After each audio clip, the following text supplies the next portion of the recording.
السلام عليكم ورحمة الله وبركاته. ADR 213 Communication Skills.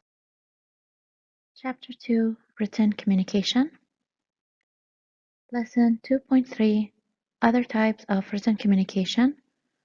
In this lesson, we will cover the following topics: email, report, forms, job description, notice board. The learning objectives for this lesson is as follows. By the end of this lesson, the students should be able to 1. Write an email. 2. Differentiate between formal and informal reports. 3. Understand the use of forms in business. 4. Use a job description. 5. Discuss the uses of notice board. Let's start with an engaging starter. What you will need to do is read the text and answer the following questions. MBD is a successful insurance business. It has 3 branches with 200 employees across country A. The managing director wants to improve internal communication by introducing new technology into these branches. He says, customers complain about the slow service. Memos never reach me, documents are everywhere, and many part-time employees complain they don't know what is happening and what jobs they should do. Question 1. Define internal communication. Question 2. Explain 2 possible reasons why MBD might want to improve communication. Question 3. Explain ways in which new technology can help improve communication at MBD. Question 4. How can MBD explain the job for part-time employees? What you will need to do is reread the text and try to answer the following questions. Okay, let's move on to the first objective. An email. What is an email? It is an electronic mail. It is one of the most common methods of electronic communication. It allows businesses and individuals to communicate by sending texts or images instantly via the internet. Emails can be used to send letters, memos, reports, photographs, videos, sounds, and other images, even when people are not there to receive them. This means that an individual can send an email to anyone, anywhere in the world. Let's look at the image of an email window. You will find this in your textbook, page 47, figure 2.3.1. We will look at the parts of an email. The first part is from. In the from box, you will find the sender's email address. The second part is to. You will find the primary addresses, which are all the receiver's email addresses. CC, you will find the secondary addresses, and BCC is a blind carbon copy. The list of recipients will not be seen.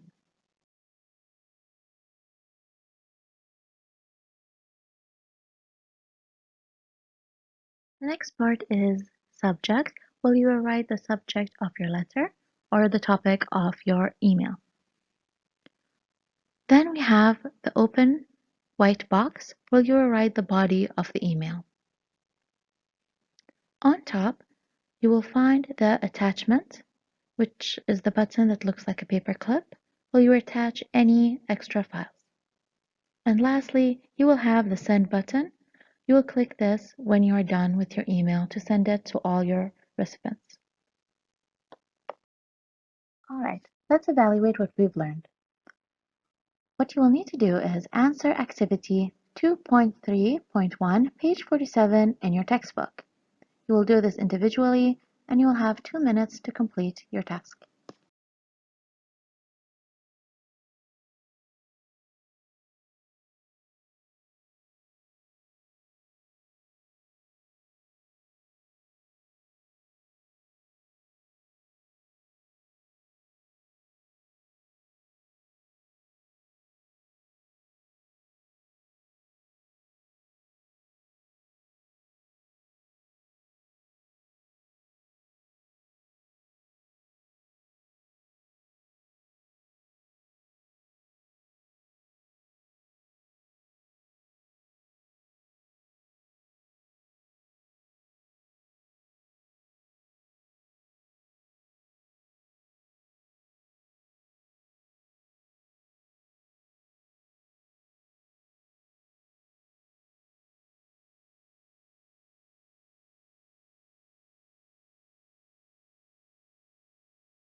Alright, media students, your time is up.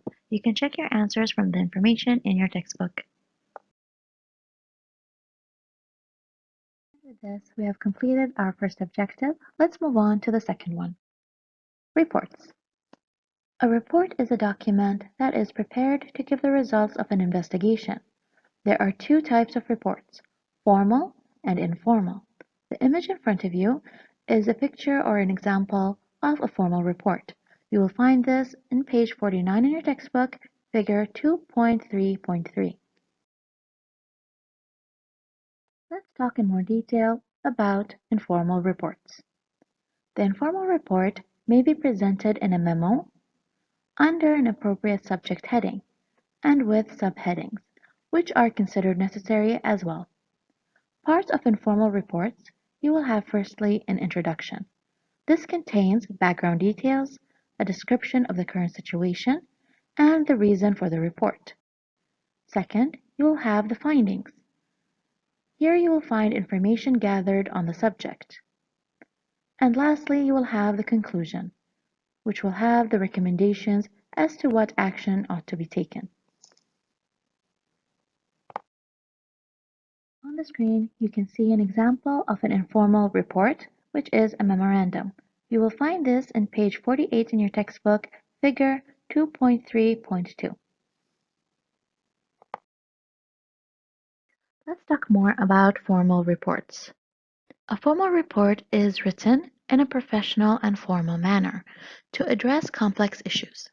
Formal reports may be used to convey information, analyze an issue or a problem, and provide a recommended course of action. This is usually a solution. Formal reports are usually written in the third person. They do not use the words I, we, and you. Now we will look at the parts of a formal report.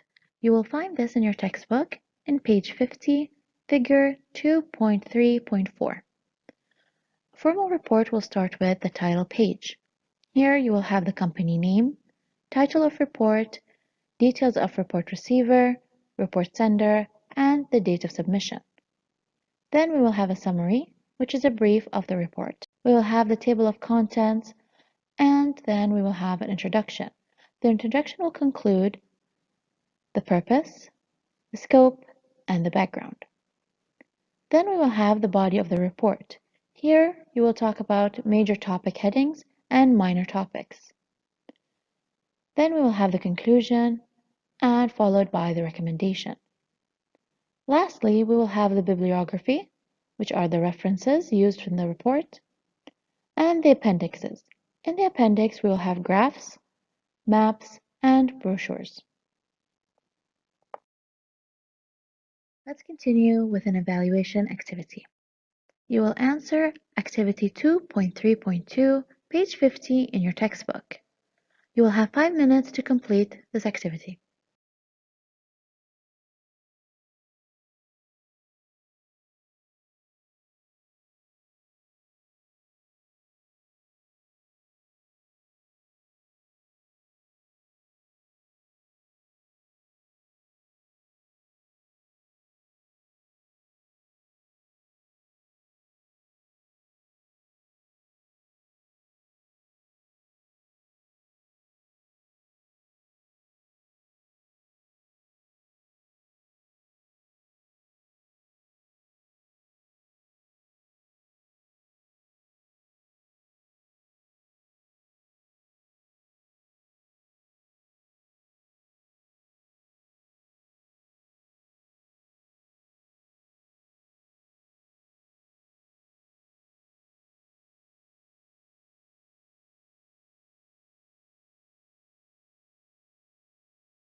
Alright, my dear students, your time is up. You can check your answers with the information found in your textbook. And with this, we have completed our second objective. Let's move on to the third, forms. Forms are used to collect specific and standard information. For example, application forms, invoice, order form, loan, license, and timesheet are all examples of different types of forms. As you can see in the image given to you, you will find this on page 51, figure 2.3.5. This is an example of an invoice form. Alright, my dear students, let's evaluate what we've learned. What you will need to do is answer activity 2.3.3, page 53 in your textbook. You will have 5 minutes to complete this task.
Alright, my dear students, your time is up.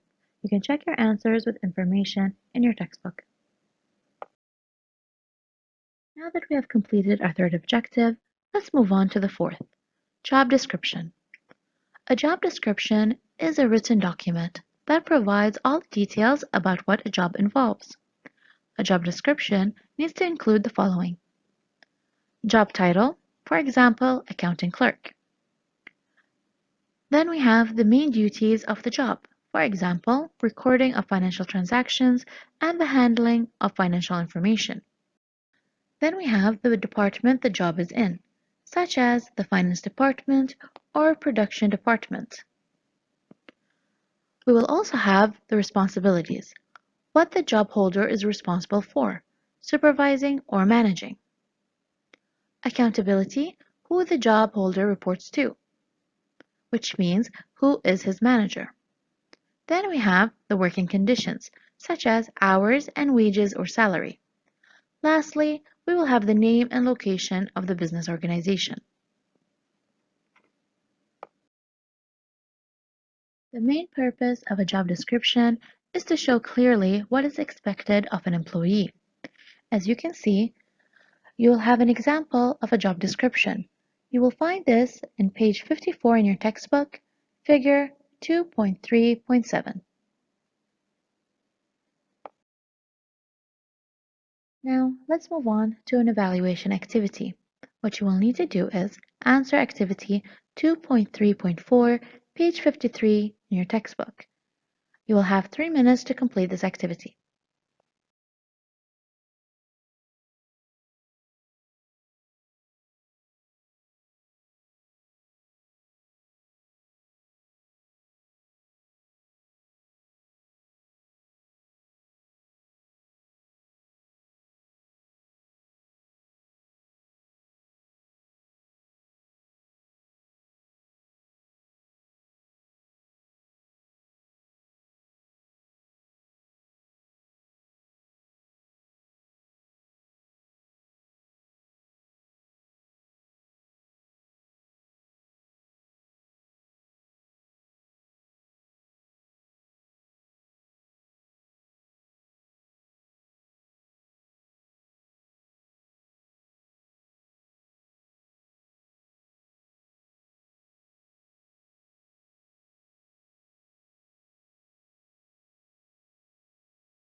Alright, my dear students, your time is up. You can now check your answers with information found in your textbook.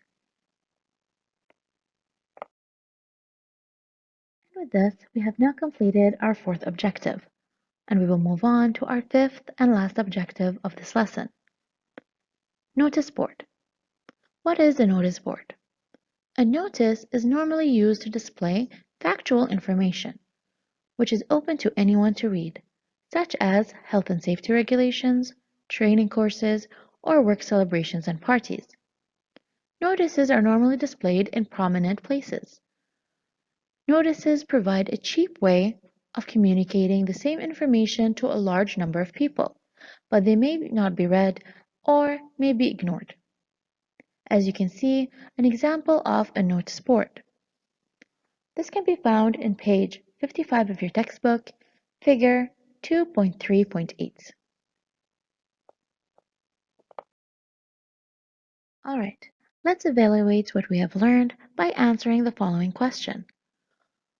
What is the purpose of using a notice board? You will have 2 minutes to complete it.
Alright, my dear students, your time is up.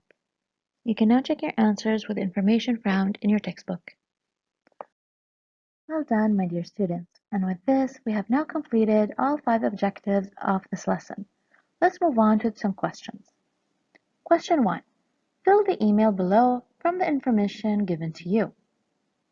You have the sender, receiver, copy to, subject, and message. In front of you, you have the email window. From the information above, you will fill in this email window.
After you're done, you can check your answers by clicking the red button at the bottom of the screen.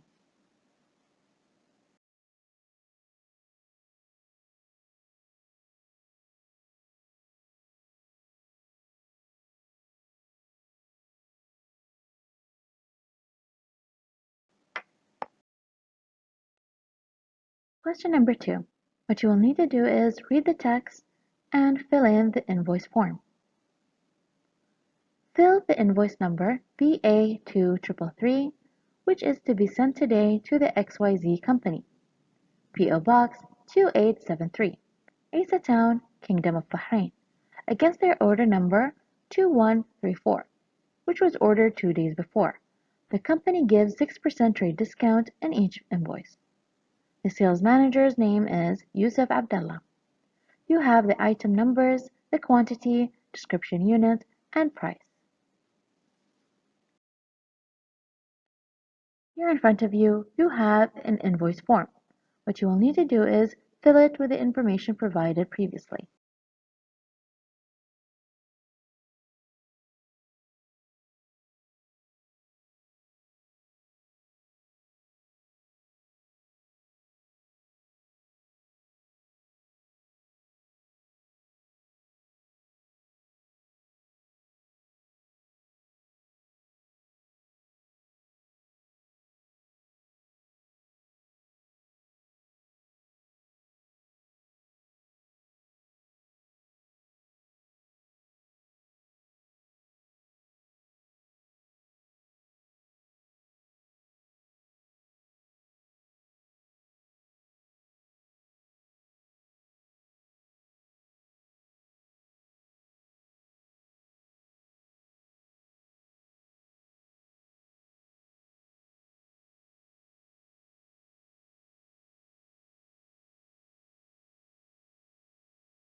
After you are done, you can check your answers by clicking the red button below the screen.